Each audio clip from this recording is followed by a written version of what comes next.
Hi guys, welcome back. In today's episode we'll be talking about 303 guard rounds, what they are, how you make them, and how they came about. I'd like to introduce Hilton Hammond. He's my father. He's the guy who came up with the 303 guard rounds. So let's please like and subscribe, and let's get to it.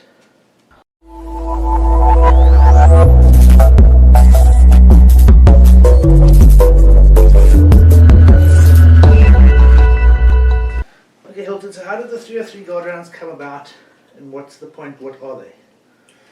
Well, I certainly didn't invent them, but I came across a reference to them on the internet, where around World War II, the American military was using 3006 rifles, and they needed to equip guards at fuel depots with ammunition that wouldn't penetrate the tanks and wouldn't go whistling down the road for 1.5 kilometers. So I think it was Colonel Townsend Whelan. I think it was Colonel Whelan, but I stand under correction. Who came up with a downloaded 3006 round that fired a bullet at just a little bit over 1,000 foot a second. So it was subsonic. It was enough to deal with people, but wouldn't penetrate the steel tanks, and also wouldn't be whistled down range for so far. Okay, so why did you then adopt this thing that you read about? Well, because I live in a rural area, but I still have neighbours that are maybe 200, 300 meters away, and I have an Enfield rifle. So I wanted a round that would match the original guard round and could be used in a kind of self-defense, farm defense type of application without minimizing the risk to neighbors around over-penetration and over-penetration, that sort of thing. I mean, obviously it would still be a round like that would still be deadly at 200 meters or so, but that was the attempt, and also to create something that was just fun to shoot and fun, cheap to use, that you could practice with, maybe take small game like guinea fowl, rabbits, that sort of thing. Okay, so you would say, what would the equivalent of this load be? About a 357, a handgun round, something like that? Well, it's a 200 grain bullet. I have two versions. I have one that is a 200 grain cast bullet at about 650 foot a second, and that's just like a little plinking load that I would use perhaps on guinea fowl at close range, that sort of thing. And then I have a round that matches the original guard round, that's about 1,000 foot a second, also a 200 grain cast bullet. So that would be kind of close to a 45 ACP.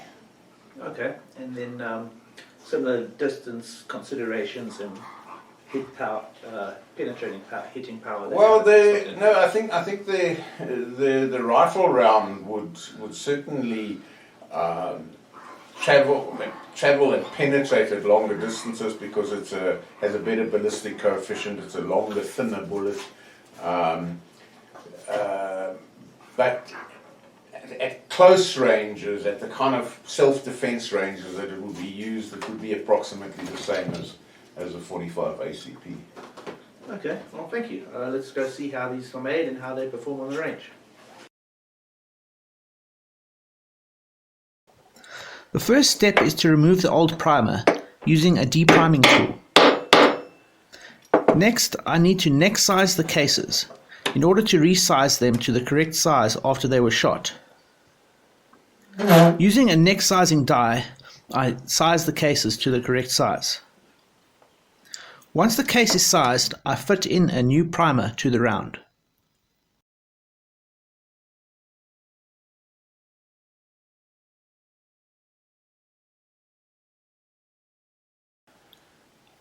I am using MP200 pistol powder for the guard rounds. The reason I use pistol powder is that a small amount achieves pressure very quickly and gets the bullet up to pistol type speeds.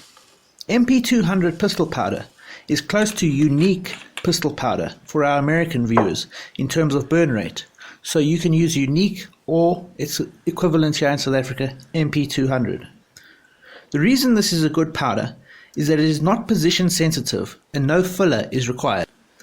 I measure out exactly 7.2 grains of powder using the Lee 0.7 cubic centimeter scoop. I pour the powder into the case, being very careful not to double charge any rounds by mistake. I then fit a 200 grain hard lead cast bullet that was tumble lubed using Lee liquid Alox. I seat the bullet into the case using a seating die.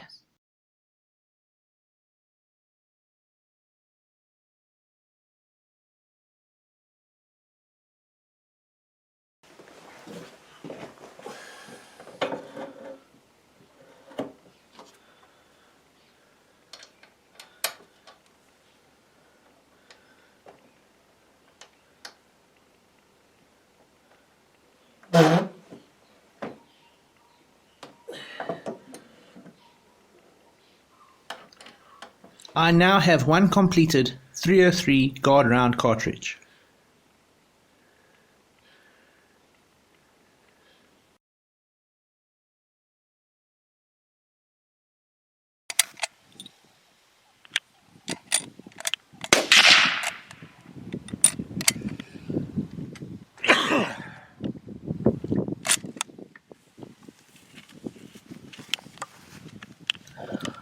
On the shooting range, we shot paper targets at 50 meters.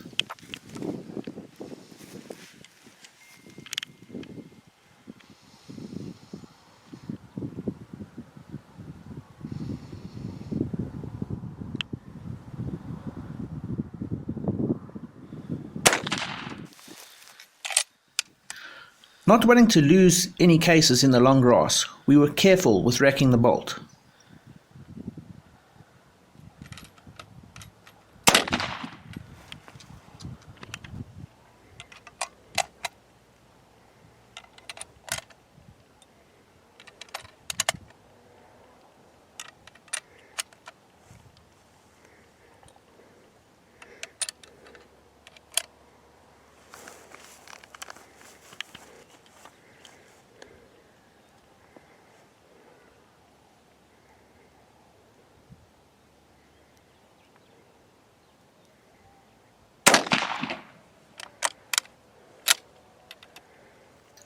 The sound of the shots is very soft, similar to that of a 2.2. There is no recoil, and at 50 meters, the rounds were accurate and the group small. I would say it's like shooting a .38 special through a rifle. Very gentle and pleasant, but still deadly. If you like this video, guys, please like and subscribe, and I will see you next time on Urban and Rural Survival.